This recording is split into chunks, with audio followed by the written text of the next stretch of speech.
pessoal, tudo bem? Aqui quem está falando é o professor Diogo. Eu espero que vocês estejam todos bem, tranquilos em casa. E hoje eu estou aqui com vocês justamente para falar desse cara aqui, ó. Eu vou falar rapidinho, coisa breve, então fica atento, fica esperto aí. Pega o caderninho, pega a caneta para anotar as principais partes desse vídeo, que eu vou explicar um pouquinho mais essa ideia de modernidade no Max Weber. Fica aí! Nas últimas aulas, nós estávamos falando justamente das principais contribuições do Max Weber para tentar entender a sociologia, para entender um pouco mais como funciona a sociedade, numa outra perspectiva, né? No segundo bimestre nós vimos as ideias do Durkheim, nesse terceiro bimestre nós estamos vendo as ideias do Weber. E nós vimos, por exemplo, como funciona o tipo ideal, como funcionam as ações sociais, quais são os tipos puros de ação social, e principalmente essa diferença entre comunidade e sociedade. Hoje nós vamos tentar explicar um pouquinho mais para vocês como funciona essa mudança, como se deu essa mudança da comunidade para a sociedade e como o indivíduo começou a adquirir um certo protagonismo que outrora não existia. Então, Weber ele vai partir desse pressuposto de que aquilo que ele chama de modernidade é nada mais nada menos do que uma consequência de eventos históricos que acontecem principalmente na Europa e nos Estados Unidos, certo? Lá para o século XVIII, para o século XIX, que são as chamadas revoluções burguesas. O que é isso? Revolução Francesa, a independência dos Estados Unidos e, sobretudo, a Revolução Industrial. Esses três eventos históricos, eles vão ficar conhecidos justamente por trazer novas ideias, novas percepções de mundo e novas configurações sociais para entender os problemas da sociedade.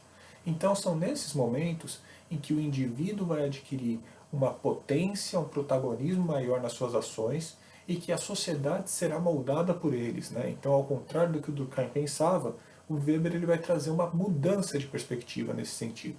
E aí, o que significa essa modernidade? Essa modernidade nada mais é do que resultado dos avanços tecnológicos, resultado dos avanços urbanísticos, da migração para cidades, né, do crescimento dessas cidades nesse mundo ocidental. E juntamente com o crescimento das cidades, juntamente com essa urbanização, acontece justamente um movimento de capitalismo industrial. O capitalismo industrial começa a crescer, começa a ganhar grande força, grande potência, e as relações de poder, as relações entre as pessoas, elas acabam se tornando cada vez mais pautadas por esse capitalismo industrial, bem típico do século XVIII, início do século XIX, né? E que depois vai ter outros desdobramentos, né? O Weber ele vai acabar trazendo para nós, então, uma contribuição muito grande no sentido de tentar entender um pouco como funciona a dinâmica da sociedade num capitalismo industrial.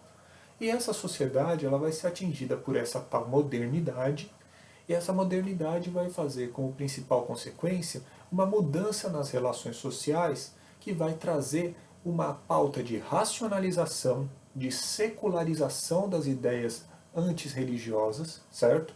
Então você vai trazer cada vez mais justificativas racionais para explicar fenômenos da sua sociedade.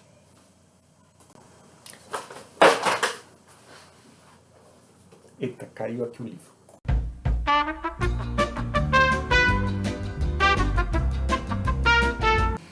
Então, é justamente nesse século XVIII, século XIX, que o Weber vai identificar no movimento da modernidade o crescimento da burocracia.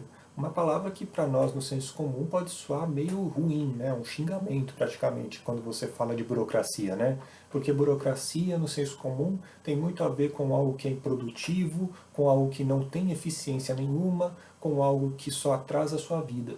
Quando na verdade o Weber vai estudar a burocracia justamente como o pilar desse capitalismo industrial. A burocracia ela vai sustentar essa organização bem definida, essa organização voltada para a produção, para a eficiência, de forma de ideias que vão determinar que os indivíduos eles têm uma relação de impessoalidade entre eles, de que eles têm uma relação de igualdade entre eles, de que eles têm inclusive uma relação de que não pode ter paixões interferindo nos projetos profissionais deles, né? Então é a burocracia que vai organizar essa dinâmica nova do capitalismo na modernidade, certo? Então o Weber ele vai identificar a burocracia como um principal elemento para entrar na modernidade. E quais são as consequências disso? O próprio Max Weber vai falar que nós estamos presos numa jaula de ferro da racionalidade. O que isso quer dizer? Quer dizer que a modernidade ela afeta de forma tão direta nas nossas relações sociais que nós nos tornamos cada vez mais impessoais, cada vez mais distantes uns dos outros também.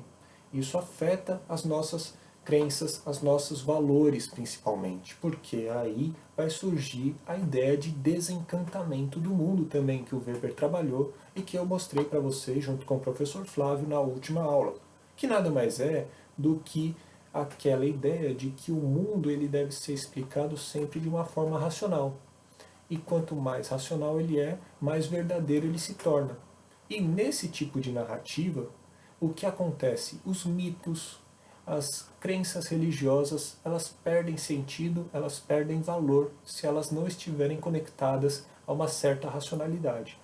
Aí elas vão acabar se tornando simples mentiras, simples lendas, como se elas fossem menores do que os outros tipos de conhecimento. E de certa forma isso também afeta as nossas relações sociais e a forma como nós nos relacionamos com outras pessoas. Então é isso, pessoal. Espero que tenha dado para entender um pouco. Se não deu para entender também, é só procurar a gente. Me procura que eu tiro a dúvida de vocês, beleza? Tchau, bons estudos e busquem conhecimento.